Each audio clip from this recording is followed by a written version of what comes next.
Hey guys, it's Lexi and welcome back to my channel. I'm going to be using my little handy dandy reading journal because I only have like 6 to look at. You don't know this, but I'm recording this on the last day of March because I'm currently reading a Frida McFadden book. And there's a chance I'll finish it today, but I probably won't. So I'm just recording this now. For the month of March, I read 6 books. But with that being said, like 4 of them were fantasy, and fantasy, as we all know, is usually bigger. There's a lot more to read. Sometimes the world building makes it a more slower paced book at first, which I think is a big part of the reason why I wasn't as fast paced this month. Also, in my free time, I've been doing a lot of writing and some schoolwork. With that being said, the first book that I finished was Quicksilver by Callie Hart. I finished that book in a little under 2 weeks, which sounds crazy, and it does have 615 pages, but I don't think it's the book. I think it's because I was just very busy at the beginning of the month, and I did give it 4 stars. It's not like it was a struggle to read. However, it was a struggle to get past the name of our main character, Kingfisher. His name is Kingfisher, like it's all one word smushed together. But then one of the side characters was like, all hail King Space Fisher, or the Kingfisher. It confused me and I just didn't like it. Just give him one name, or give him a name that's fun, more better to say. With that being said, I also noticed there were a lot of tropes kind of thrusted into this book. I did still give it 4 stars, like I said, because I do love a good trope. However, this felt a little overwhelming. Like the whole enemies to lovers, who did this to you, I can smell who you've been with and your past history, angry brooding man who doesn't want to admit that he cares for the girl. There were just like a lot thrown into there, and I think it did feel a little forced at times. Not that it's a bad thing, but I feel like if it had taken a more creative approach, in a way, Quicksilver felt like a bunch of other fantasy books I've read smushed together.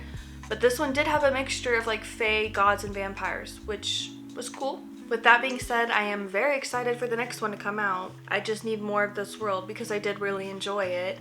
I just would like to see Callie Hart sort of explore her own ideas and not necessarily morph with what is trending, like trope-wise, you know? The second book I finished was Jake Fox, ... Ties That Blind by Michael Stockham. I did give this book a 5-star rating and I finished it in like 3 days. It had 390 pages. This is like a legal thriller. I don't typically pick up legal thrillers because sometimes and knocked my camera over. Sometimes the legal jargon can feel very daunting and overwhelming and you don't think you're gonna understand what you're reading. I did not have that problem with this book at all. I understood everything perfectly. I knew what was happening. I got angry with the characters when the judge wasn't listening to them, yada yada. And the shroud of mystery is still very prevalent because at the beginning of the book, you're in the perspective of the girl who is going through this trial, and you know what she sees and you know what she's being accused of. She's being accused of murder that she claims she didn't commit. So we don't really know the answers to everything, and there is going to be a second part to this book that comes out in December. We did get to the end of that mystery at the end of this first book. However, it sort of opened up into this bigger situation happening. I don't want to give away a spoiler because I really think this book should be read and enjoyed without a spoiler.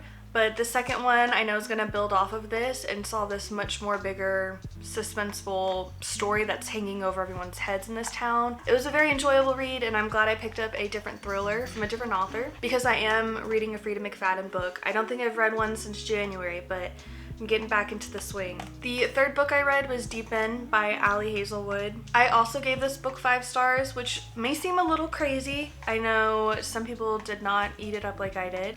It had 447 pages and I finished it in like 3 days. This is a very, very spicy romance. I have very adult material. I'm trying to word this in the most like wholesome way possible, but our love interests, they come together in a strictly like physical relationship because they have the same interest and they have a common friend who set them up. It's the guy's ex-girlfriend and the girl's best friend. I say that because I kind of hate that best friend. She sucks. But those two are set up because they have similar physical interests. And they're also in water sports. The girl is a diver and the guy is like, oh, he's a swimmer. That's what it is. He does like freestyle swimming. We see a lot of romance in hockey or rodeos or whatever. I've never read a romance based in water. And they end up like competing for the Olympics, and of course we all know the relationship starts strictly physical, but then they fall in love. Who would have guessed? I really enjoyed it. I think because I appreciated the way Ali Hazelwood wrote this material. It didn't feel like a gimmick. It didn't feel like she was making fun of it.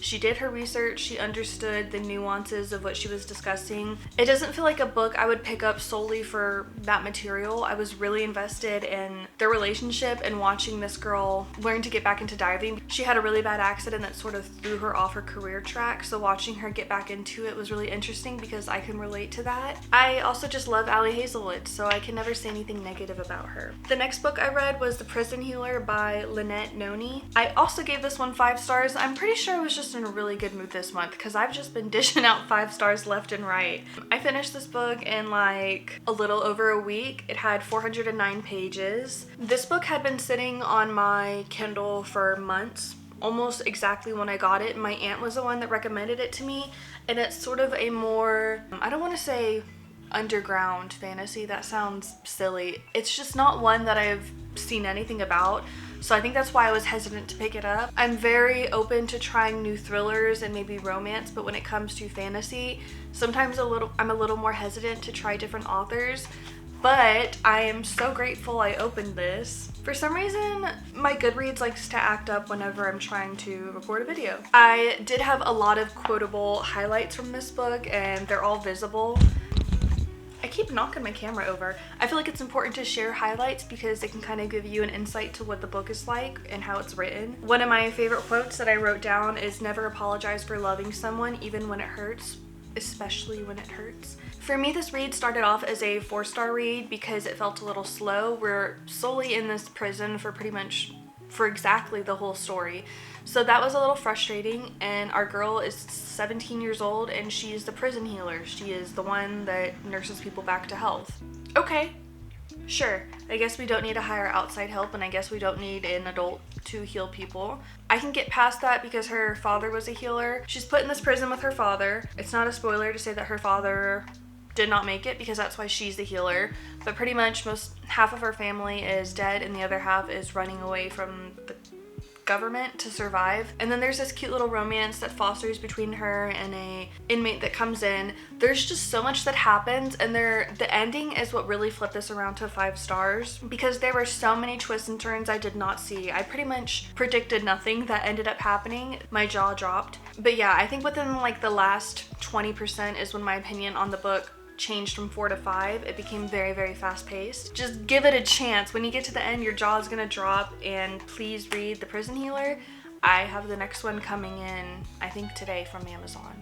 Anyways, enough about that book. As you can tell, I very thoroughly loved it. Number 5 was Young Again by Don Troughton and Valerie McKee. This book I received from him. His pen name is Don Troughton, but his name is Caleb Mason, and he also wrote Thick of Fog. It's not something that honestly I might have ever picked up just because it's fiction, and I typically go for romance genres or fantasy thriller genres. This has a touch of magic in it. Our main character, I sort of forgot her name, Mabel. Mabel's like 90s. She was a famous Grammy-winning singer, pianist back in like the middle 1900s, and she's reminiscing on her life, and her granddaughter makes a wish and says, "I just wish you could have a week where you're young again." And so boom, she's young again for a week. I thought it would be her going back to the past, but it's her in the present, which is actually more interesting when you think about it. She has to take on this new persona for the week, which is so beautiful. This book also has a lot of heavy notes on racism and sexism, meaning it covers it. It sort of explores how it's affected Mabel and the life that she grew up in, being a jazz singer, and it's one of those books that I know I'm going to think about for a while and I'm going to carry with me in the back of my mind.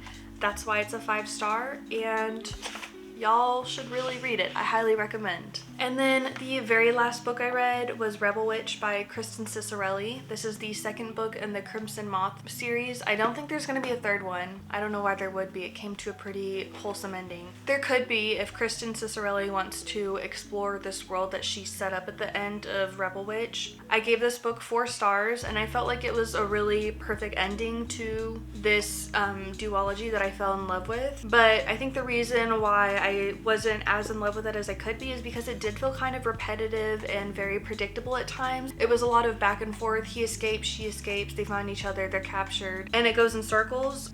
That's fine the first time, but then it kept happening and I was like, okay, well, we know what's gonna happen. And then holding stuff at each other and they're about to murder each other, but then they can't. And it just felt repetitive. Like, obviously y'all aren't gonna kill each other, so stop holding machines up to each other's heads acting like you're gonna do it. We know you're not. There's one point where our main character Rune started getting a little self-doubt, and you can kind of see that building throughout the story. It didn't feel forced, but I was worried I was gonna end up hating her, because I feel like sometimes authors kind of ruin our heroine by making them run away or just do something crazy, and I was worried that was gonna happen, and I was, please don't make me hate Rune. I need to have a fantasy girl that I love. And she didn't. She gave me a really crazy twist at the end, which I was very appreciative of. I feel like the ending sort of wraps up Rune into one big bundle of amazingness, and I ship her and Gideon very strongly. I think there are some romances where you can see it's kind of forced and you don't think it's working. I think Rune and Gideon work. Maybe that's just me. I don't want to spoil too much, so let me just say, if you've read the first one and you're debating on whether you should read Rebel Witch, you should read it.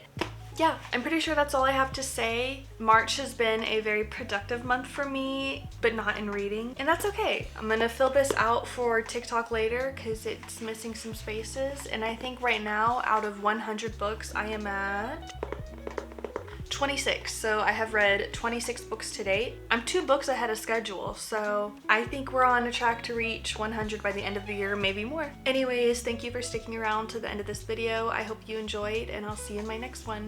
Bye, guys.